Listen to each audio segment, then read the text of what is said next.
I'm Rod Moser. I've been helping families with their real estate needs for nearly 30 years. I've spent multiple years coaching and training real estate agents and real estate professionals all over the United States and Canada, and I'm a data-driven expert. And so I'm constantly reading the numbers and tracking the data and making sure that we are negotiating the best possible outcomes for our clients. Recently, we have noticed that it takes more to get a property sold than just putting it on the MLS and waiting for a buyer to show up, which is what a lot of real estate agents have been doing for a lot of years. What we have found is that in a market like the one we're in today, it takes creativity and it takes some additional marketing to get a property sold. We've actually recently uncovered, and this is one of the things that I love about as we continue to learn and grow, we've uncovered a way that we're getting 4 to 6 times the amount of exposure for our listings than just by putting it on the MLS. What I love the most about this business is that we have to continue to grow and evolve with a growing and evolving real estate market, and having an expert in your corner matters. We're Rod and Melody, your guides to living in Salt Lake City and beyond. With over 30 years in Utah real estate, we're here to help you navigate this beautiful state with confidence. We make videos about living in Salt Lake, exploring the suburbs, and what life in Utah is really like. We are seeing inventory climb. We're actually seeing more sellers put their home on the market, and we're also seeing fewer buyers actually in the marketplace. So we don't have a supply-demand problem that a lot of people are talking about today. What we really have is an affordability problem, and that's been the biggest problem with finding buyers that are willing to pay what sellers are hoping to get for their homes. But we are seeing inventory levels climb, which means we are shifting into a more buyer controlled market. It's probably not just sellers. I think it's a lot of real estate professionals as well, that comparable sales don't really tell the whole story. A lot of real estate agents, appraisers have always looked backwards over the last 90 days to try and find homes that are similar in age, location, price, and condition to try and determine value. But the problem is, even if a home sold identical to yours right next door, same year built, same floor plan, same basic condition, and it sold yesterday, almost every real estate agent, almost every appraiser, and definitely every seller on the market would say, well, that's the value of my home.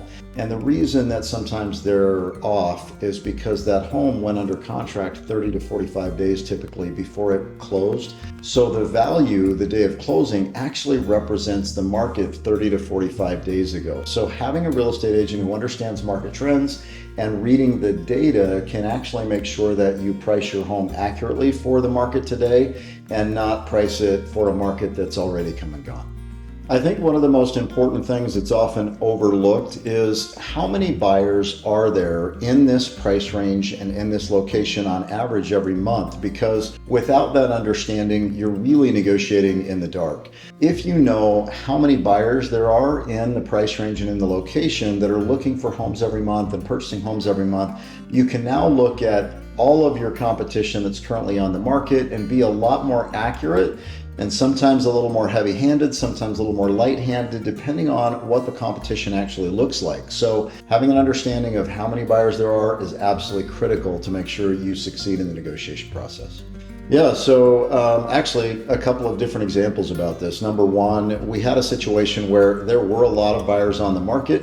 There were very few homes on the market, and so we had somebody come in, and look, it had been a couple of weeks since we'd even had a showing, so the activity had been a little bit light, but I knew that on average we should have quite a few more buyers in the marketplace, and it was actually July in Utah, so it's typically a little slower as people are out on vacation. We negotiated a little stronger, and we're actually able to get $15,000 more than the original offer, because I understood that there were likely more buyers standing in the wings that may have been out of town or may not have had a chance to see the property yet. We held firm, and we ended up getting my clients a stronger value. The other side of that is I had a situation where we had 22 available homes on the market, and on average there were about 2 buyers per month. That's not a great situation to be in as a seller. The buyer came in and they negotiated aggressively at the beginning, and I was able to help my seller to understand that this may be one of those cases where you may want to seriously consider taking a lower offer on your property. They did, and as I continue to watch the market, several of the homes that were priced similar to ours at that same moment ended up selling for $10,000 to $12,000 less than what we were able to obtain, because they waited too long and maybe negotiated a little too strong up front, and we were able to get that buyer. So this can be one of the most difficult things that inexperienced agents struggle with and can get themselves in trouble on and actually cost their sellers money. You need to understand that in a market where it's buyer controlled, where buyers have a lot more power in the negotiating room than sellers do, a multiple offer situation can actually drive every buyer away as they walk away, even though they like the house, because in a market like this, they just don't want to compete. So really understanding the market is important. And then your communication with the agent that you're negotiating against can be hypercritical.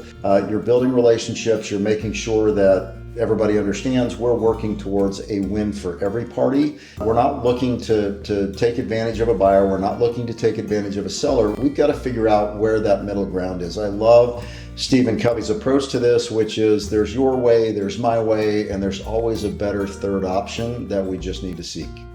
Man, there's a lot of moving parts on that one. The first thing is consistency. I would say that even agents who may not be super polished but are consistent are going to find success in a market like the one we're in today over those people who allow their emotions to control their activities. The other thing that I think makes a huge difference is communication and the ability to listen. Oftentimes, agents are focused on what they need to say next, or how can they manipulate somebody into getting them to agree with what they want them to do. But I think it's way more important, instead of being polished in every aspect, I think it's much more important to learn the skill of listening and really hearing what your clients are saying. We want to make sure that we're giving them what they want and not what we want for them, if that makes sense. The first thing that we need to understand is, how you utilize your time is going to determine your success. And so really it's understanding what it is that they want to accomplish and then making sure we put that into a calendar. So again, they don't have to think about and emotionally be involved in every decision every day. They can just look at a calendar, follow the activities that they have committed to. And that's going to take all of the emotion out of it, which can really be a distraction for most real estate agents. I know everybody wants to hear it's how you stage your home or how you prepare your home or did I clear everything. And while that is critically important, especially in a market like the one we are in today, because there are very few buyers that are qualified to be able to buy a home in the market, the most important thing that you can do today is strategize with your real estate agents on marketing and pricing.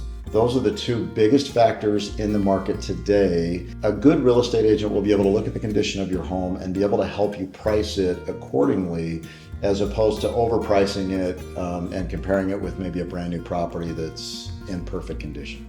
If you don't have to sell, don't sell. The reality is there are so few buyers in the market today. The inventory continues to climb that the people that are really hoping to get a price or needing to get a price for their home are probably not going to be successful, because the market's not going to give them what they want for their home. It's going to give them what the market will bear. And so making sure that you're absolutely serious about selling. The other thing I will say is, in a market, if you're selling a personal residence, so we're not talking about investment properties or things like that, we're talking about the home that you live in. If you sell it for a little less than you'd hoped for, the likelihood that you're going to buy the next property for less than you would have is really high. If you need to get a certain price and you plan on, waiting until the market gives you the price that you want, okay, you'll sell your home for a little bit more, but you're going to pay more than you planned on for the next home. So pricing in a market is relative if you're selling a personal residence. The market's going to do its thing, while you're living here or whether you're living somewhere else. So the question is, where would you prefer to live while the market is going up and down? I think every day I get up and look for ways to win personally, whether it's finding a way to get a better price for a seller or finding a way to get a better price for a buyer that I'm negotiating for. Every day I wake up and I go, how can I find a way to win, not only for me but for my clients, and how can I improve myself every single day? This is a challenging business to be in, and it's not a standing target. It's always moving. And so I think one of the things that I really love about what I do is that I constantly have to learn and constantly have to grow, because the market is always changing, whether it's technology or the way that homes are marketed. And so that drives me, and finding ways to win for my clients is also definitely on the list.